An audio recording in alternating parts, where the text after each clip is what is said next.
The hardest thing for a Shenmue fan to do is explain exactly why they love the game Shenmue so much. Those passions that people have, they are easily able to describe why they may love it so much. With Shenmue, it's similar to explaining why you love a song so much.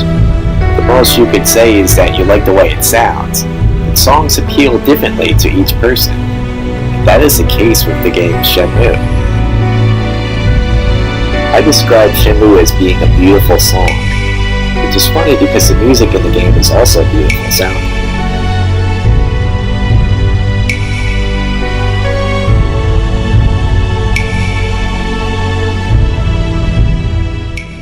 Shenmue is an action-adventure game developed by Sega and published by Sega for the Dreamcast. It released in 1999 in Japan, and in the year 2000 it came out in the US. It was directed and written and produced by Yu Suzuki.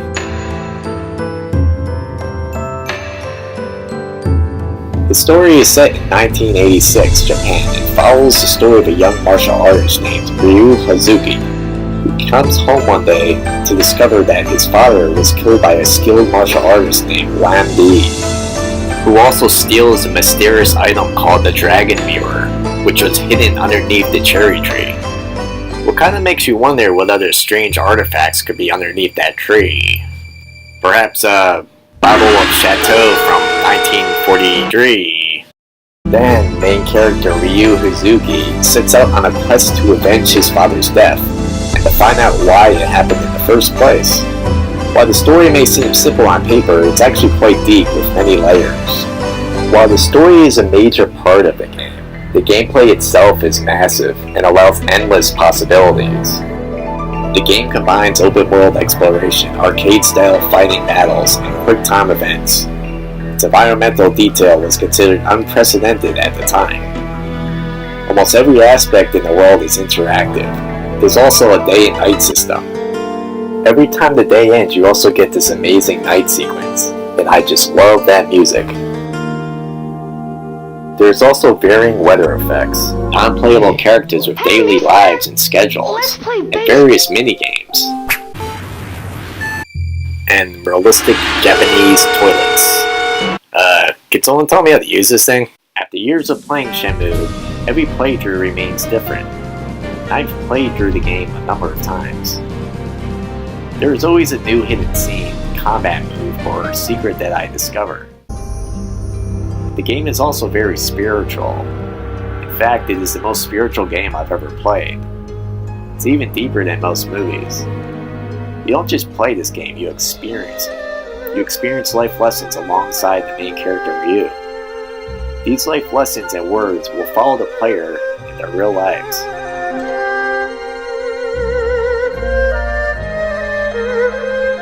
What I have found is that Shenmue and its sequel have very different themes.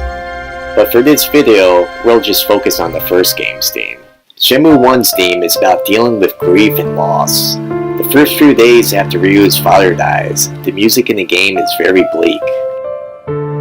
And this type of music allows the player to feel the emotion beyond seeing it. While Ryu's character is very stoic, do you know any places where sailors like to hang out around here?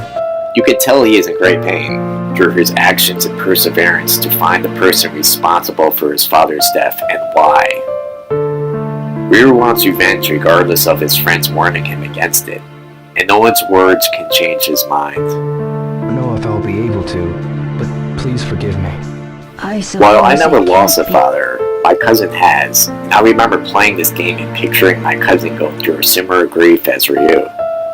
Of course, my cousin's dad wasn't murdered by an evil martial artist. The loss of a loved one is grief no matter what. Good. The game has multiple scenes of Ryu thinking back about the words of his father, and one that always stuck with me was this one. That boy you fought with, what is he to you?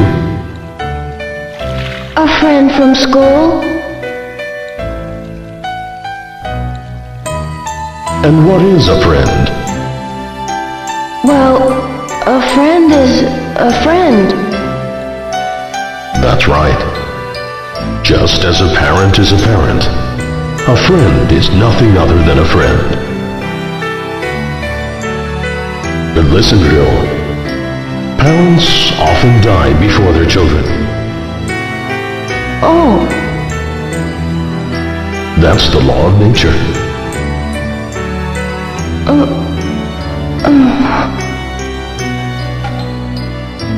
Friends will be there for you even after parents die.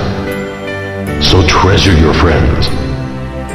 And friends you can trust are true friends indeed. Understood?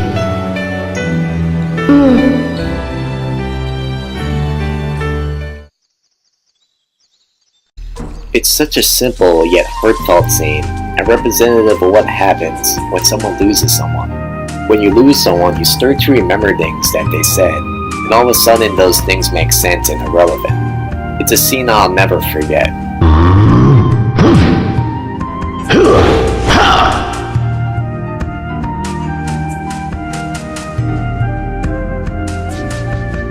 Keep your balance. That's right.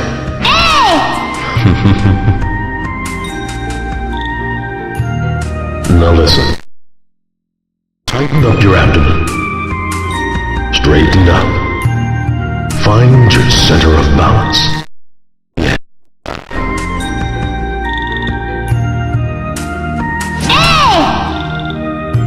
Yes.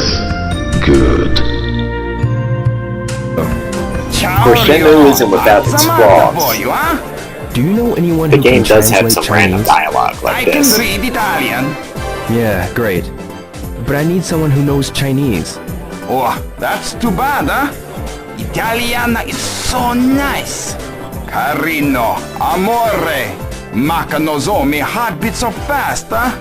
Maybe later. There's also a lot of running around and asking people about random things like sailors. Those guys sailors? Maybe. I'm looking for sailors. There's a part-time forklifting job, although it's kind of become something of a staple and legend for the series.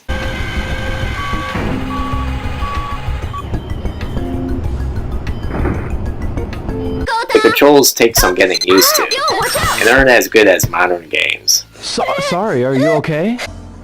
Hey, stop, kid! Oh, what I do? Oops, I'm out of here. Every game has its flaws. However, Shenmue's flaws aren't really flaws when you look at what the game is trying to do. Yes, standing around waiting for a store to open isn't fun, but that's something that happens in real life. And it's things like that that make Shenmue feel so much more real than other open world games. The great thing about the first Shenmue is its small town world feeling of Dobuita. At first you feel like a tourist in a small town, but over time it becomes a town you grew up in and are very familiar with, as well as all the inhabitants. And you meet lots of memorable people like Tom. Hey, Who could Ryo! forget Tom? Tell me about those men in the black car. What? Nozomi told me you had words with the guys driving the black car. No, I don't remember. They might have been the ones who murdered my father. Your father? And girl. Oh, girl. Yo, dude! Shenmue is more than just a game that you play to be entertained. Shenmue is something you experience. And Yu Suzuki is a brilliant man to be able to create something of this magnitude. We have to think about what we all want out of games. Whether it's just to have fun, or is it to be fully immersed in a world that feels so real. Whatever you prefer is fully up to you, but I'll always pick the latter. And this is why Shenmue is so much more than just a game.